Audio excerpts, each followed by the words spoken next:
तो चलिए हम शुरुआत से देखते हैं। जब हम भोजन को चबाते हैं, इसमें लार यानी कि सलाइवा मिल जाता है।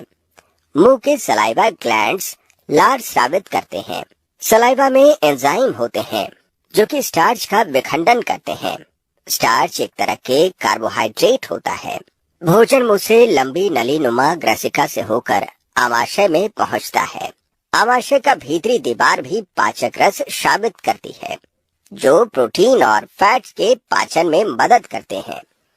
लेकिन भोजन का आमाशय में पूरी तरह पाचन नहीं होता है। आमाशय से आधा पचा भोजन स्मॉल इंटेस्टाइन में चला जाता है। फिर स्मॉल इंटेस्टाइन में मौजूद पाचक रस भोजन का विखंडन करने लगते हैं।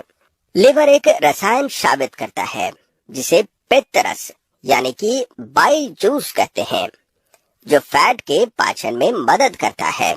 लिवर एक भूरे रंग की ग्रंथि है जो पेट यानी कि एब्डोमेन के दाईं ओर होता है।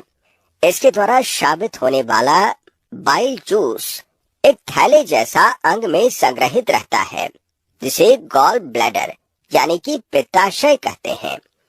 इसके बाद ये जूस स्मॉल इंटेस्टाइन में चला जाता है। यहाँ पर एक और ग्रंथि होती है जो पाचक रस स्रावित करके पाचन में मदद करती है।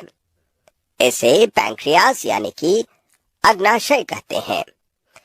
पैंक्रियास एक बड़ी क्रीम कलर की ग्रंथि है जो आमाशय के ठीक नीचे होता है। अग्नाशय रस कार्बोहाइड्रेट्स और प्रोटीन्स पर क्रिया करता है और उन्हें सरल रूप में परिवर्तित कर देता है। पित्त रस अग्नाशय रस इंटेस्टाइन में इस छोटे से पाइपनुमा रास्ते से जाते हैं। इंटेस्टाइनल जूस और अग्नाशय रस में शर्करा या कार्बोहाइड्रेट्स, प्रोटीन और फैट्स को विघटित करने वाले एंजाइम्स होते हैं। पाचन स्मॉल इंटेस्टाइन में पूरा हो जाता है। पोषक तत्व स्मॉल इंटेस्टाइन की भीतरी दीवार द्वारा अवशोषित कर लिए जाते हैं, जो रक्त वाहिकाओं से भरी होती है। स्मॉल इंटेस्टाइन की भीतरी दीवार में उंगली के समान संरचनाएं होती हैं, जिसे रसांकुर यानी कि विली कहते हैं। प्रत्येक विलस में बहुत सारी रक्त वाहिकाएं होती हैं। विली द्वारा पचे हुए भोजन का अवशोषण हो जाता है और भोजन विली से ब्लड वेसल्स में चला जाता है।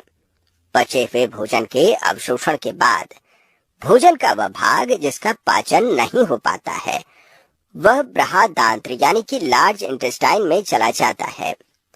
लार्ज इंटेस्टाइन इसमें से पानी अवशोषित कर लेता है। पानी के अवशोषण के बाद अपचित भोजन अर्ध ठोस यानी कि सेमी सॉलिड हो जाता है।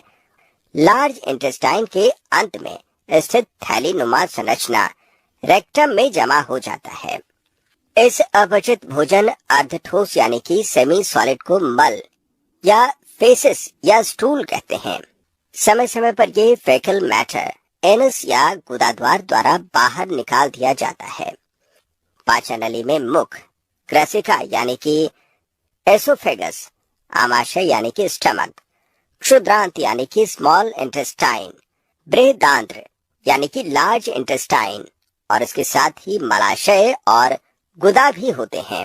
आहार नलिका और उससे संबंधित ग्रंथियां लिवर, पैंक्रियास,